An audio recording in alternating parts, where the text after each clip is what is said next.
家庭做的家，那有容易说我做有的，ว่าเยอะใจหน่อยเป็นปีถึงจะได้เยอะขึ้นกับผู้การก็จะเป็นว่าดีเยอะกว่าทุกอย่างสุดที่อย่างนี้นะ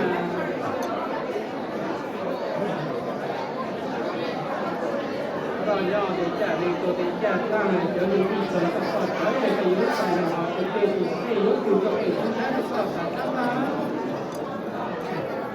ต่อไปตาดีสุดก็ต่อไปตาดีสุดก็จะยิ่งต้องก็เป็นไปได้ก็จะได้ข้อนะนางมาการย่อถึงจะดีตัวไปจะนั่งข้อสอบข้อสอบแล้วที่จะยิ่งใจมันเป็นที่ที่อายุถึงก็เป็นผู้ชายก็จะทำมาตอนนี้ก็จะถึงก็ต้องไปเยอะก็ต้องไปเยอะ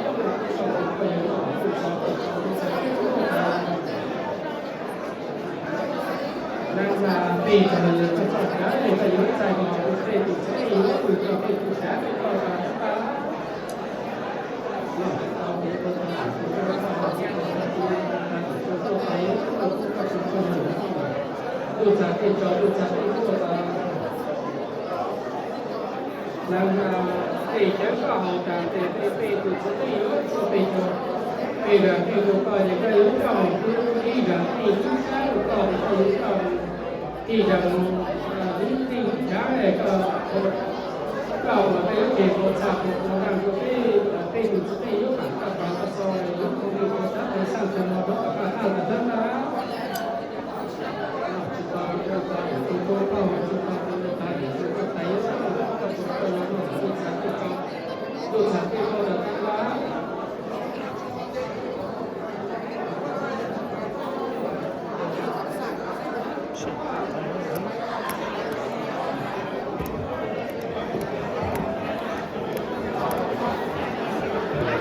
เ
lâu lâu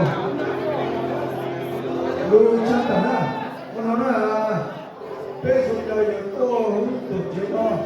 chúng ta cắt xử tôi ta lo có bỏ trả tao là bây giờ nó chạy đó một số đời tổ để tìm về số đời sẽ bị kẹt nó chạy đó tôi cũng nhớ số đi cho tụi nhau để tổ chức nó có chờ nó chạy á nên tôi mới chơi trái ba chơi được tôi để mà nó chạy à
对了，只不过了对吧？那个的什么啊，那个老太太的嘛，放在阿布港市呢，没有什么没有长什么，这没有你叫炒呢，这什么不对了，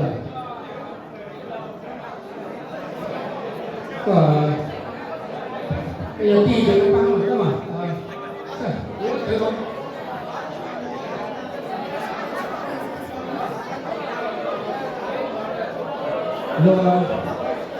我这个是没有东西。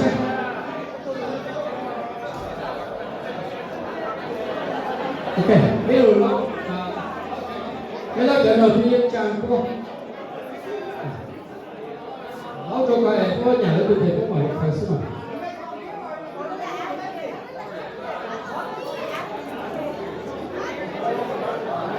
没晓得是不是呢？所以第一次的我外面弄的讲的话，我开始嘛。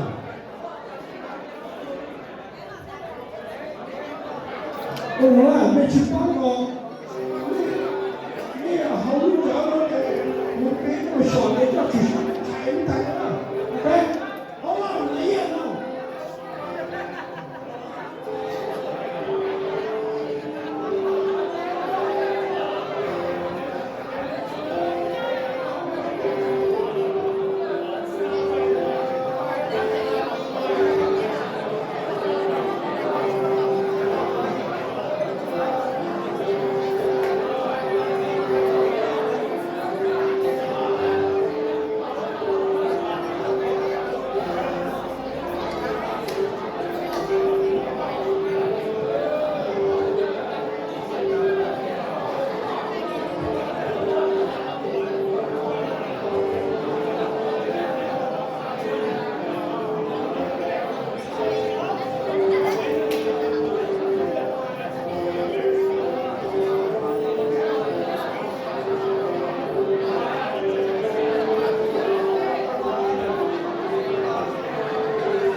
哦，这一波是我了，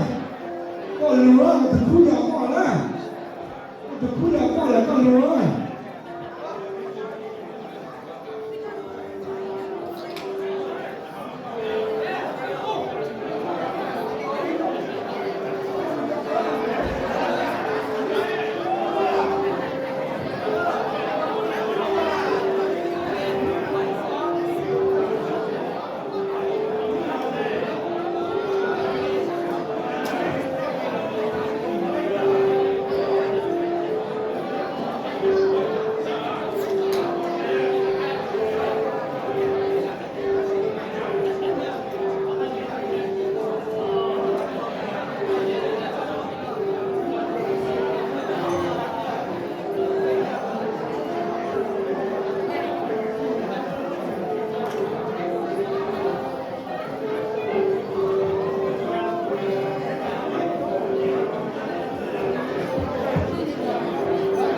chỗ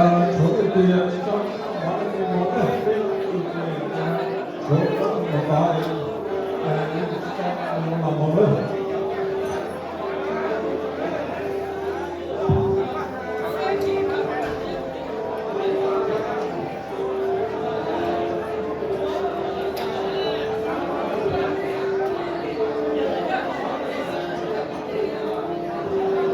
ที่ปลอดภัยซึ่งจำเลยนะ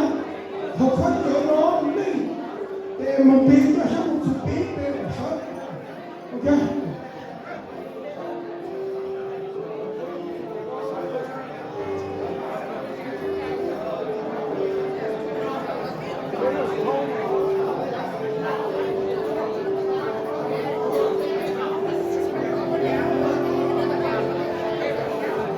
สวยมันฉลาดนะ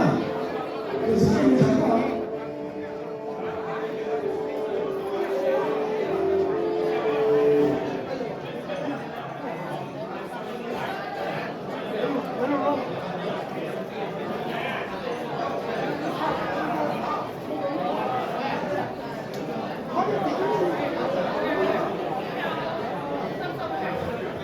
มีหน่อยนะถือแผ่นโต้หรือว่า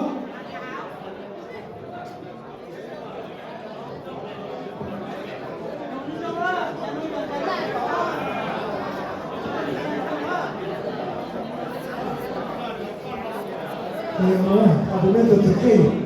ตัวตาแล้วก็ตัวใหญ่